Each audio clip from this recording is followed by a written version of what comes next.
साथियों, agree thinkers के digital learning platform पर मैं अवनीश शुक्ल आप लोगों का एक और बार स्वागत करता हूं। दोस्तों, जैसा कि पिछले दो दिनों से यानी 15 फरवरी और 16 फरवरी को आपको हमारे चैनल पर एग्रीकल्चरल इकोनॉमिक्स के मोस्ट इम्पॉर्टेंट एमसीक्यूज का वीडियो मिल रहा है। उसी क्रम में आज हम देखेंगे, जैसे दो पार्ट मैंने आपको इस वीडियो का प्रोवाइड करा है, इसमें दोनों में मैंने 100 एमसीक्यू दिया है। अब इस वीडियो में हम 82 एमसीक्यू और देखने वाले हैं। ठीक है, ये पूरे लेकर आपको 282 एमसीक्यूज जो हैं वो हमारे चैनल पर मिल जाएंगे। और ये सभी कॉम्पिटेटिव एग्जाम है, 12th एग्रीकल्चर और बीएससी एजी, एमएससी एजी, जो भी यूपी ट्रिपल एससी, जो भी कॉम्पिटेटिव एग्जाम हो, सभी के लिए इम्पोर्टेंट ये वीडियो होने वाली है। तो देर न करते हुए शुरू करते हैं इस वीडियो को। बने रहें आप एग्री थिंकर्स के साथ। यहाँ देखिए, 200 क्वेश्चन तक हो चुका है। 201 से देखते हैं। प्रश्न नंबर 201 क्या दिया हुआ है वो देखिए। यहाँ पर ये दिया गया है, क्षेत्रीय ग्रामीण बैंकों को किसके द्वारा प्रायोजित किया जाता है। तो इसमें आपका हो जाएगा ऑप्शन नंबर ब, यानी राष्ट्रीयकृत बैंक। ठीक है, तो 201 का ब। फिर क्वेश्चन नंबर 202 यहां पर देखिए क्या दिया गया है। चाय के उत्पादन में भारत विश्व का, यानी भारत का विश्व में कौन सा स्थान है। तो ये क्वेश्चन भी आपका इंपॉर्टेंट है। इसमें हो जाएगा आपका ऑप्शन नंबर अ, यानी प्रथम स्थान। दोस्तों, विश्व में सबसे ज्यादा चाय जो है फर्स्ट नंबर पर, फर्स्ट रैंक पर भारत आता है, तो इसमें पहला। अब देखिए प्रश्न संख्या 203, इसमें क्या दिया हुआ है वो हम देख लेते हैं। देश में सर्वाधिक गन्ना उत्पादन करने वाला राज्य, तो ये आप लोगों को पता भी होगा, बहुत ही नॉर्मल का सा क्वेश्चन है। अब जो उत्तर प्रदेश है, भारत का सर्वाधिक गन्ना, यानी सबसे ज्यादा गन्ना यूपी में ही ग्रो किया जाता है, सबसे ज्यादा यहीं पर उत्पादित किया जाता है। ठीक है, यहाँ पर उत्पन्न होता है, तो इसका हो जाएगा ऑप्शन नंबर ब। प्रश्न संख्या 204, गेहूं का सर्वाधिक उत्पादन करने वाला राज्य कौन सा है। तो 204 का यहाँ पर हो जाएगा आपका ऑप्शन नंबर 100, यानी उत्तर प्रदेश। गेहूं गन्ना दोनों यूपी में ही सबसे ज्यादा होता है। आगे देखिए, फिर भारत में किस राज्य में आलू का सर्वाधिक उत्पादन होता है, इसको आप ध्यान में रखेंगे। इसका भी होगा ऑप्शन नंबर अ, यानी उत्तर प्रदेश। ये जैसे आप देख रहे हैं कि अधिकतर क्वेश्चंस में यहाँ का उत्तर प्रदेशी जो ऑप्शन में आ रहा है, जैसे गेहूं, गन्ना और आलू, इनमें यूपी जो है वो पूरे भारत में फर्स्ट रैंक पे आता है। चाय में भारत विश्व में आता है। फिर देखिए प्रश्न संख्या 206 क्या है, यहाँ पर दिया गया है आपका, निम्नलिखित में से कौन सी खरीफ फसल है। तो खरीफ फसल यहाँ पे होगा ऑप्शन नंबर ब, यानी धान। यहाँ पे मैं आपको बताता हूँ, और गेहूं ये रबी है, और चना भी रबी है, जौ भी रबी है। तो यहाँ पे खरीफ कौन सा है, खरीफ क्रॉप में धान आएगा। अब मैं आपको एग्जांपल्स बताता हूँ। रबी क्रॉप्स में देखें, गेहूं, देखिए मैं बताता हूँ, रबी क्रॉप्स में आपका आएगा गेहूं, चना, जौ, जई, मटर, मसूर, लुरसन, लाही, सरसों, आलू, बरसीम। और खरीफ क्रॉप में आपका मक्का, ज्वार, बाजरा, ग्वार, मूंग, लोबिया, सोयाबीन, मूंगफली, कपास, धान, जूट। और जायद क्रॉप्स में जो आपकी कुकुरबिटेसी कुल्कियां वो भी आती हैं, जैसे, और जो आपकी जैसे लौकी, कद्दू, ये सारी चीजें, सूरजमुखी, लोबिया, उड़द, मूंग, ये सभी आपकी आएंगी जायद में। देखते हैं क्वेश्चन नंबर 207, भारत में खाद्य फसल है, यानी इसमें जो खाद्य फसल पूछा जा रहा है, क्वेश्चन नंबर 207, इसमें आपका राइट ऑप्शन कौन सा होगा, इसमें हो जाएगा ऑप्शन नंबर अ, यानी गेहूं। जो गेहूं है वही खाद्य फसल है। गन्ना जैसा को पता है ये भी शुगर क्रॉप है, ये जूट फाइबर क्रॉप है, कपास भी फाइबर क्रॉप है, लेकिन ये खाद्य फसल है गेहूं, ऑप्शन नंबर अ। 208 क्वेश्चन देखिए, निम्नलिखित में से कौन सी खरीफ की फसल नहीं है। आप ध्यान देंगे, यहां पर पूछा गया है नहीं, कौन सी खरीफ की फसल नहीं है। तो जैसे धान भी खरीफ की फसल है, और ज्वार भी है, बाजरा भी है, लेकिन मैंने आपको अभी बताया गेहूं ये रबी में आता है। तो क्वेश्चन नंबर 208 का ऑप्शन नंबर अ, इसको आप ध्यान में रखेंगे। ठीक है, मेनली रबी क्रॉप्स की जो सोइंग है वो 15 अक्टूबर से 15 नवंबर तक होती है, लेकिन गेहूं की जो सोइंग है वो आप मध्य दिसंबर तक भी कर सकते हैं, ठीक है। और खरीफ की सोइंग आपको पता ही है 15 जून से 15 जुलाई, और जायद की सोइंग आपकी 15 फरवरी से 15 मार्च। अब देखिए क्वेश्चन नंबर 209 क्या कह रहा है। भारत में भूमि के सबसे अधिक क्षेत्र में बोया जाता है, यानी इसमें से कौन सी क्रॉप है जो भारत में सबसे ज्यादा भूमि पर बोई जाती है। तो इसको आप ध्यान में रखेंगे। क्वेश्चन नंबर 200 का राइट 209 का ऑप्शन नंबर ब, यानी धान। सबसे ज्यादा क्षेत्र पर धान ही बोया जाता है। अब देखिए क्वेश्चन नंबर 210, भारत में कृषि भूमि के लगभग कितने प्रतिशत भाग में खाद्यान्न फसलें उत्पन्न की जाती हैं। तो 210 का यहाँ पे राइट ऑप्शन होगा ऑप्शन नंबर द, यानी 65.8%। यहाँ पर आप देख रहे हैं तकरीबन लगभग 65% जो सोइंग होती है भारत में वो खाद्यान्न फसलों की ही ज़्यादा होती है। तो इसको भी आप ध्यान रखें। क्वेश्चन नंबर 210 का ऑप्शन नंबर द। 211 क्वेश्चन देखिए, भारत में अदृश्य बेरोजगारी अधिकांशतः पाई जाती है किस क्षेत्र में। तो 211 का राइट ऑप्शन ऑप्शन नंबर ब, यानी कृषि क्षेत्र में। इसमें सबसे ज्यादा अदृश्य बेरोजगारी देखने को मिलती है। 211 क्वेश्चन देखिए, भारत में सर्वाधिक चावल का उत्पादन करने वाला राज्य है। इसको भी आप ध्यान में रखेंगे। जब मैंने आपको अपने चैनल पर राइस कल्टीवेशन का वीडियो प्रोवाइड करा है उसमें यह है। तो 212 का राइट ऑप्शन होगा ऑप्शन नंबर द, यानी पश्चिमी बंगाल। इसमें चावल का सर्वाधिक उत्पादन होता है। फिर देखिए क्वेश्चन नंबर 213, भारत में हरित क्रांति का प्रारंभ कब से माना जाता है। इसको आप ध्यान रखेंगे। 213 क्वेश्चन नंबर, इसका होगा ऑप्शन नंबर 1967-68। देखिए 1967-68 में भारत में जो ग्रीन रेवोल्यूशन है उसका प्रारंभ माना जाता है। इसके भारत में जो जनक कहे जाते हैं डॉक्टर एम.एस. स्वामीनाथन, और विश्व में डॉक्टर नॉर्मन अर्नेस्ट बोरलाग, ठीक है। विश्व में 1963-64 में माना जाता है। इसको आप ध्यान में रखेंगे। चलिए आगे देखते हैं 214 क्वेश्चन नंबर, भारत में हरित क्रांति किन फसलों के मामले में सर्वाधिक सफल रही है। तो 214 का होगा ऑप्शन नंबर ब, गेहूं और मक्का। इस पर सबसे ज्यादा हरित क्रांति मतलब इस पर ही मतलब सफल रही है इन फसलों में। और धान इसमें आप रख सकते हैं, धान भी, ठीक है। अब देखिए क्वेश्चन नंबर 215, हरित क्रांति के परिणाम स्वरूप देश के कुल खाद्यान्न उत्पाद में किसका भाग कम हो गया है। तो 215 का होगा ऑप्शन नंबर 100, जो मोटे अनाज और दालें हैं, जो पल्सेस हैं और मिलेट्स हैं, उनका उत्पादन, कुल उत्पादन जो है वो थोड़ा यानी कम हो गया है हरित क्रांति के कारण। जैसा कि वो पता है वर्ष 2023 जो बीता है उसको इंटरनेशनल यानी अंतर्राष्ट्रीय मोटा अनाज वर्ष के रूप में मनाया गया है। इसको भी आप ध्यान में रखेंगे। पीली क्रांति संबंधित है, देखते हैं पीली क्रांति का संबंध है। राइट ऑप्शन होगा तिलहन से। जो आपके ऑयल क्रॉप्स होते हैं उनका संबंध है पीली क्रांति, येलो रेवोल्यूशन।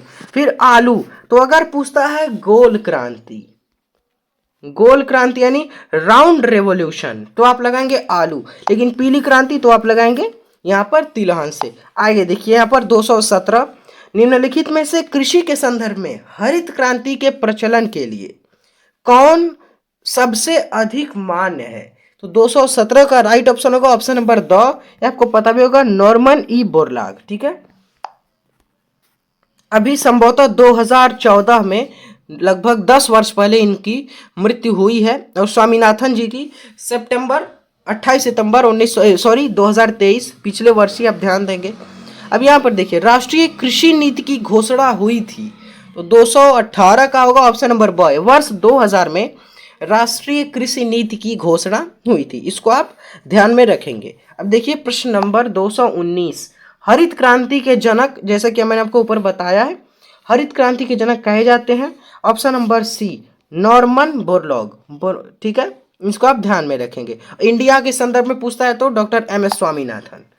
प्रश्न संख्या 220, भारत में जमींदारी प्रथा का उन्मूलन किया गया, यानी ये पूछा जा रहा है कि मुगल काल में या स्वतंत्रता प्रतिभा ब्रिटिश शासन में 1947 से पूर्व। 220 का राइट ऑप्शन होगा यहाँ पर ऑप्शन नंबर द, यानी स्वतंत्रता प्राप्ति के बाद भारत में जमींदारी प्रथा जो है उसका उन्मूलन हो गया स्वतंत्रता प्राप्ति के बाद। 220 का ऑप्शन नंबर द, इसको आप ध्यान में रखेंगे। प्रश्न संख्या 221, उत्तर प्रदेश में जमींदारी उन्मूलन अधिनियम पारित किया गया? 221 का होगा ऑप्शन नंबर यहाँ पर स, यानी 1951 में, ठीक है, उत्तर प्रदेश में जमींदारी उन्मूलन अधिनियम पारित किया गया। Option number 100। अब एक और बात मैं बताता हूँ, 1951 से 1956 तक आपकी चली थी प्रथम पंचवर्षीय योजना, इसको भी आप ध्यान में रखेंगे। अब देखिए यहाँ पर जोतों की चकबंदी करने में कठिनाई आती है, तो 222 का राइट ऑप्शन होगा ऑप्शन नंबर द, यानी उपरोक्त सभी क्षतिपूर्ति के निर्धारण में, लगान के निर्धारण में, भूमि के मूल्यांकन में। तो इसमें होगा आपका ऑप्शन नंबर द, 222 का ऑप्शन नंबर द। फिर 223 क्वेश्चन नंबर यहाँ पर आप देख सकते हैं, जमींदारी उन्मूलन का लाभ है, इसमें भी ऑप्शन नंबर द ही होगा, उपरोक्त सभी। 224 क्वेश्चन देखते हैं यहाँ पर,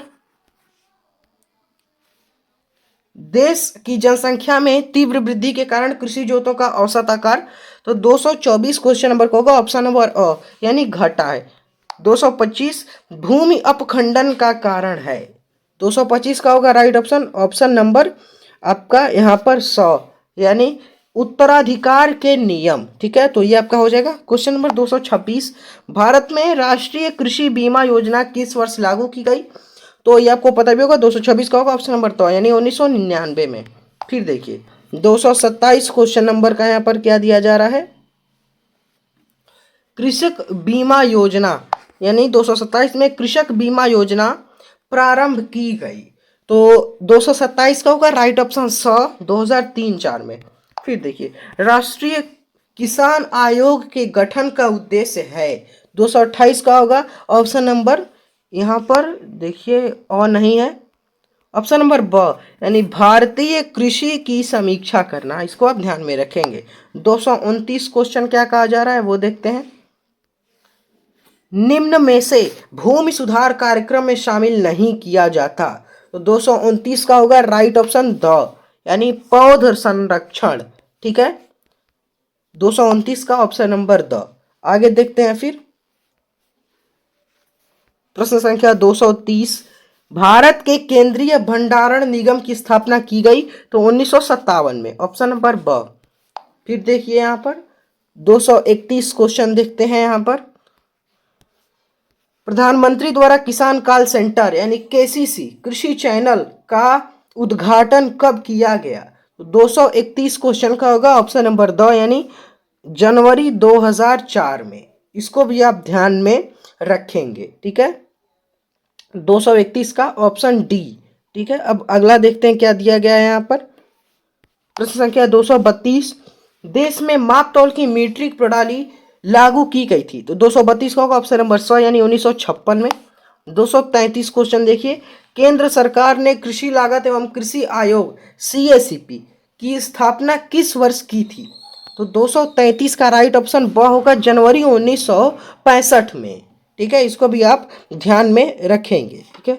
अगला क्वेश्चन 234, केंद्रीय सहकारी विपणन समितियां कार्य करती हैं, 234 का ऑप्शन नंबर ब, यानी जिला स्तर पर। 235 क्वेश्चन, नाफेड NAFED का संबंध किससे है? 235 का होगा ऑप्शन नंबर ब, यानी यहाँ पर सहकारी कृषि विपणन से। फिर 236 क्वेश्चन नंबर यहाँ पर देखिए आप, कृषि पदार्थों संबंधी केंद्रीय किस्म नियंत्रण प्रयोगशाला कहाँ पर स्थापित की गई है? 236 का ऑप्शन नंबर ब होगा, यानी नागपुर महाराष्ट्र में, ठीक है। फिर देखिए 237, भारत में योजना आयोग की स्थापना किस वर्ष हुई? तो आप ध्यान रखेंगे 1950 में भारत में योजना आयोग की स्थापना हुई थी, तो 1950। 237 का ऑप्शन नंबर 100, और प्रथम पंचवर्षीय योजना 2051 से 1951 से 1956 तक। आगे देखिए प्रश्न संख्या 238, भारत में योजना आयोग का पदेन अध्यक्ष होता है, तो ये आपको पता भी होगा, जो प्रधानमंत्री होते हैं वही योजना आयोग यानी प्लानिंग कमीशन के पदेन अध्यक्ष होते हैं, तो 238 का ऑप्शन नंबर ब आप ध्यान में रखेंगे। 239 देखिए, निम्न में से प्रथम पंचवर्षीय योजना की अवधि, तो मैंने आपको बताया था 1951 से 1951 से 1956 तक, ऑप्शन नंबर 100। फिर आगे देखिए, यानी 239 का ऑप्शन 100। फिर आगे यहाँ पर देखते हैं 240, इसमें 282 क्वेश्चन है वो हम कंप्लीट करेंगे। 240 देखिए, भारत की किस पंचवर्षीय योजना में कृषि को सर्वाधिक प्राथमिकता दी गई? तो 240 का होगा यहाँ पर आपका ऑप्शन नंबर द, यानी जो पहली पंचवर्षीय योजना थी 1951 से 1956 वाली, उसमें कृषि को ही प्राथमिकता सबसे ज्यादा दी गई थी। 141 241 क्वेश्चन, 12वीं योजना में कृषि क्षेत्रों में कितनी विकास दर पाने का लक्ष्य रखा गया है? ठीक है, तो 12वीं पंचवर्षीय योजना जो 2012 से 2017 वाली थी, उसमें कृषि क्षेत्र में कितनी विकास दर पाने का लक्ष्य रखा गया था? तो 241 का राइट ऑप्शन होगा ऑप्शन नंबर प, यानी 4%। फिर देखिए 242 क्वेश्चन नंबर यहाँ पर आपका क्या कहा जा रहा है, निम्न में से 12वीं पंचवर्षीय योजना की समयावधि क्या थी? तो मैंने आपको बताया 2012 से 2017, यानी ऑप्शन नंबर स। फिर 243 क्वेश्चन नंबर, भारत में योजना आयोग का प्रथम अध्यक्ष कौन था? तो आपको ध्यान में रखना है, जैसे कि प्रधानमंत्री मैंने आपको बताया कि होते हैं योजना आयोग के प्रथम पदेन अध्यक्ष, तो प्रथम अध्यक्ष थे 243। क्वेश्चन नंबर 243, इसका होगा ऑप्शन नंबर ब, यानी पंडित जवाहरलाल नेहरू, ये भारत के प्रथम प्रधानमंत्री थे, तो उन्हीं को वो पहले योजना आयोग के अध्यक्ष थे। फिर देखिए, भारत में किस वर्ष नियमित रूप से जनगणना की जा रही है? तो उन 244 क्वेश्चन का राइट ऑप्शन होगा ऑप्शन नंबर 100, यानी 1891 से भारत में जो है नियमित 10 वर्ष पर जनगणना होती है, आप लोगों को पता ही है। अभी हाल की हुई थी 2011 में, ठीक है, 2011। अब देखिए 245 क्वेश्चन, जनसंख्या की दृष्टि से भारत का विश्व में कौन सा स्थान है? तो इसको आप ध्यान में रखेंगे। क्वेश्चन नंबर 245, इसमें देखिए अब राइट ऑप्शन मानेंगे दूसरा स्थान, लेकिन अगर हम माने अभी 2024-25 के समय में, तो भारत की जनसंख्या विश्व में प्रथम स्थान पर हो गई है, तो इस अनुसार से आप पहला स्थान मान सकते हैं आप में, लेकिन ऑप्शन के हिसाब से यहाँ पर दूसरा स्थान ही यानी माना जाएगा, ठीक है। फिर देखिए 246 क्वेश्चन, अब वो डिपेंड करता है कि एग्जामिनर जो है वो क्या मान रहे हैं। अब देखिए 246 क्वेश्चन नंबर, जनसंख्या विशेषज्ञों ने किस दशक को भारत में जनसंख्या विस्फोट का दशक कहा है?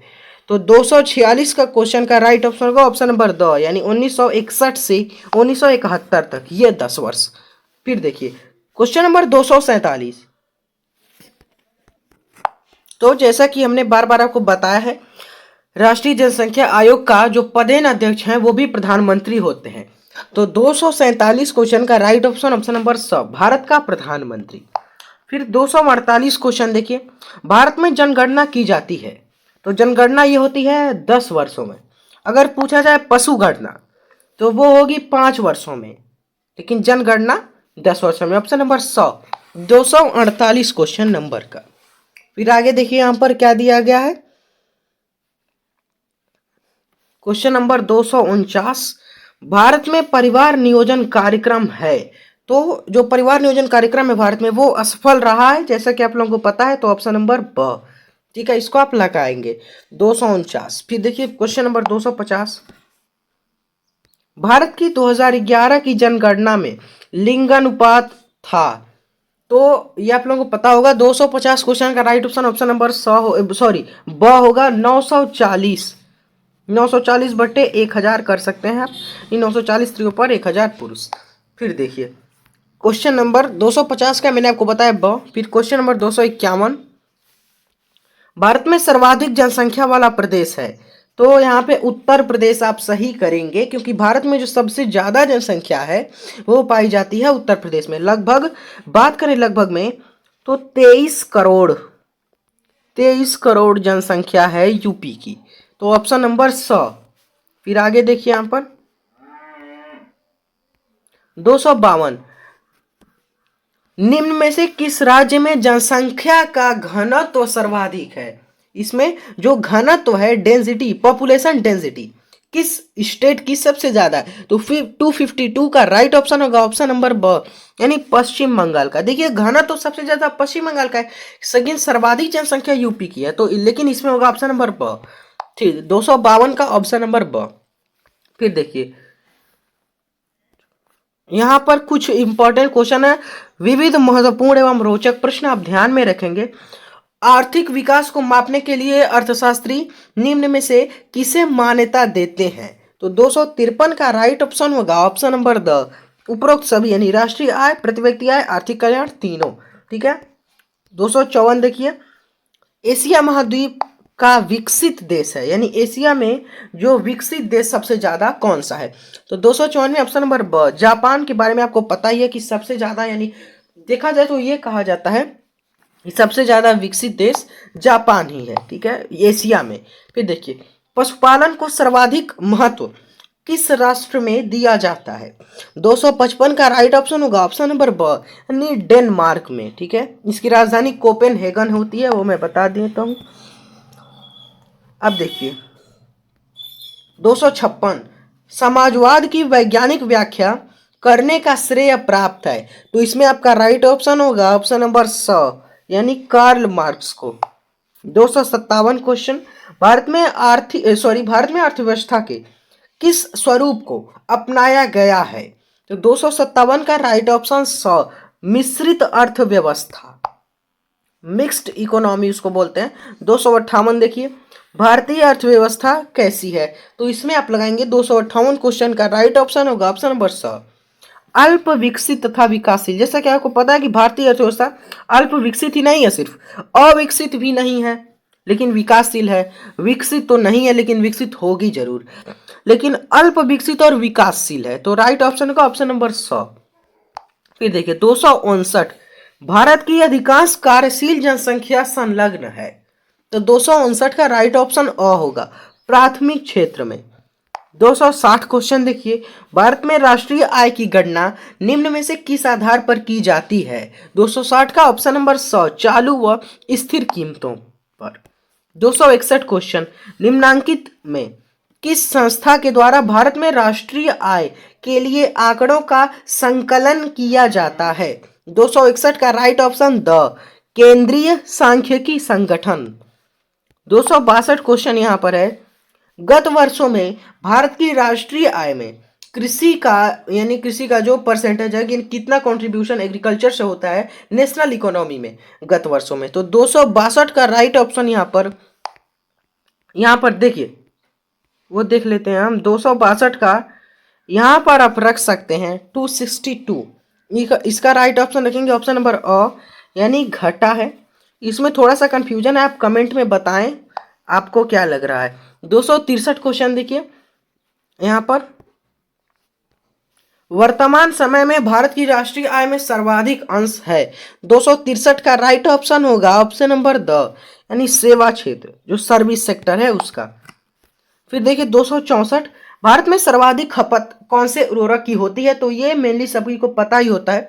264 का राइट ऑप्शन होगा यूरिया, ऑप्शन नंबर ब, यूरिया जो है इसका सर्वाधिक खपत किया जाता है। ठीक है, फिर देखिए यूरिया में 46.6% नाइट्रोजन पाया जाता है, ध्यान रखेंगे, और ये नाइट्रोजनस फर्टिलाइजर है।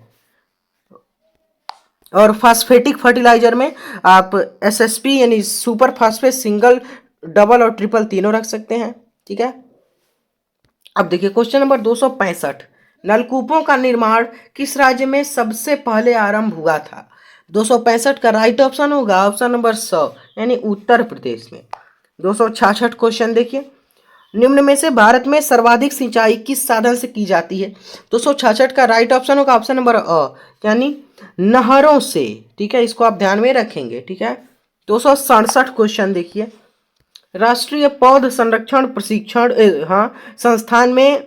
संस्थान की स्थापना किस शहर में की गई है? 267 का राइट ऑप्शन ऑप्शन नंबर अ, यानी हैदराबाद में।